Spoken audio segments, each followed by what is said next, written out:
How's it going, guys? Brett Medlock here today with Greg Vargas. Hey, what's up? Today, I wanted to talk about the colossal screw-up of the ESA. Holy crap. So if you don't know, the ESA, can you explain exactly what they do?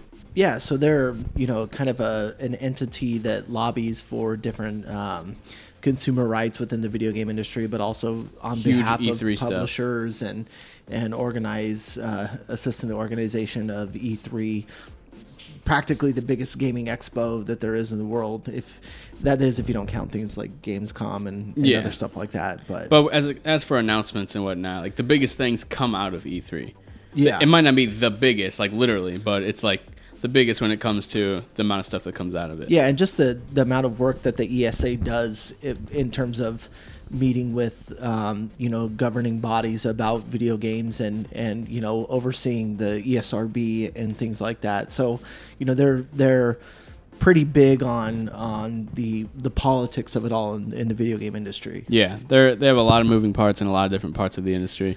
And what's crazy is they totally screwed this up. Like, I don't know when exactly this happened, but somehow 2,000 press peoples from the E3, all of their information got leaked online, including their phone numbers and their addresses, which are the biggest deal of them all. Not only did we see press, we saw influencers and like YouTubers people just of the industry have their information leaked out there. And I think that's the biggest piece to it, is that people's private information is now out there on the internet to be displayed for people to obviously they're going to take advantage of it. Yeah, and a lot of people who constantly get like threats and even death threats, now their information is out to the public. So I guarantee you, I doubt anyone gets murdered or anything, but I wouldn't doubt it if like some vandalism happens or harassment or like weird mail stuff like that. I know, and that's the biggest thing that we see on the internet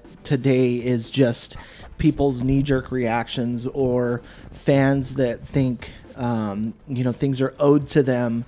And then, like I saw recently one that was taken out on a level designer for Youngblood, and had nothing to do with the microtransactions of the game. He wasn't in no way like even connected to that portion of the game, but he was getting all the crap for it. Yeah, just because his information was available to people for people to then go on the internet and shout at him and to exercise this form of bullying that we see, on social media and things like that. And I just think, taking a step back and looking at this just in a standpoint, or taking the stance of just it being, releasing people's private information and the willingness of people to then go out and harass them on various platforms and making that information available for people to do that was I think that's the most disappointing part of it all. Yeah, I'm just wondering, like, how are they going to like reconcile this? Like, 2,000 people's information got leaked. Does that mean they're just going to forget about it? They said sorry, it's all over. Is that the end of this? Yeah, because I can't imagine they don't have some type of like, I don't know, something in order where they can be like, hey, sorry to these 2,000 people. Here's this. I'm sure a lot of people are still going to try and take this to court. To follow, yeah. If something comes up, I don't know if I'm going to hop in. My name's on the list.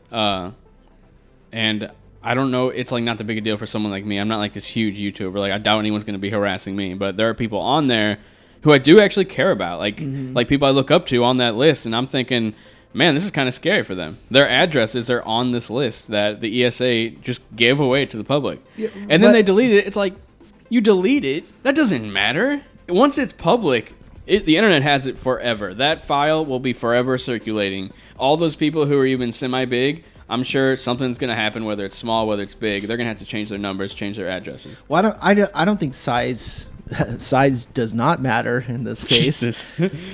Solely because, it's the principle of it all. It's public.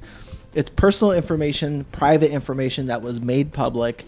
And it doesn't matter, what size your community is, how big of an influencer you are, how big of a journalist you are. I'm just saying it's more dangerous for those people. It is. I think it's dangerous to anybody because, you're putting that personal information out on the internet. But at the same time, like before this video, we were actually discussing this topic. It's like, at the same time, if I wanted to, get somebody's information, I could fish their email. It'd be pretty simple to get an email or a number. Right.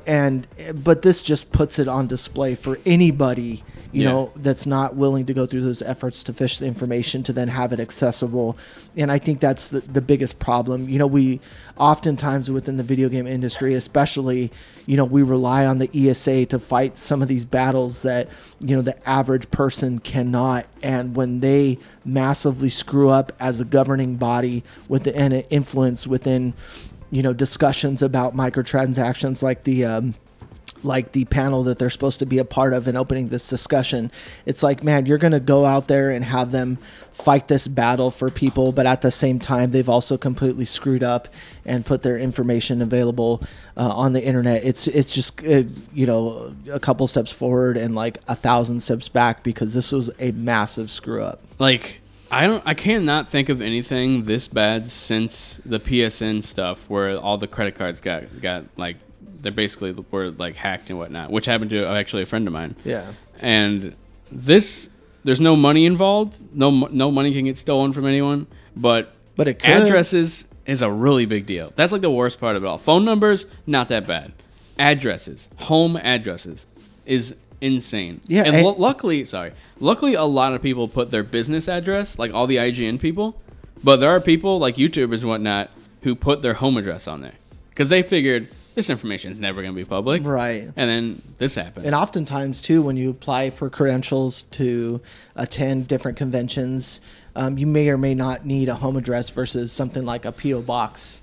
And so in this case, if that information was the information necessary for E3, which I don't know specifically if it is, in that case, yeah, you do have a home address that's attached to you, even if you go buy another alias online, it's still putting that information out there. Yeah, well, I think we're going to wrap it up. My kids are getting a little loud here in the background, but I had to talk about this. It's absolutely insane that this happened. Be sure to let us know what you think down in the comments section below. How big a deal you think this is? Hopefully you're not one of them crazy people who are going to come into my house and murder me. And I'll talk to you guys later. See you later, Greg. See ya.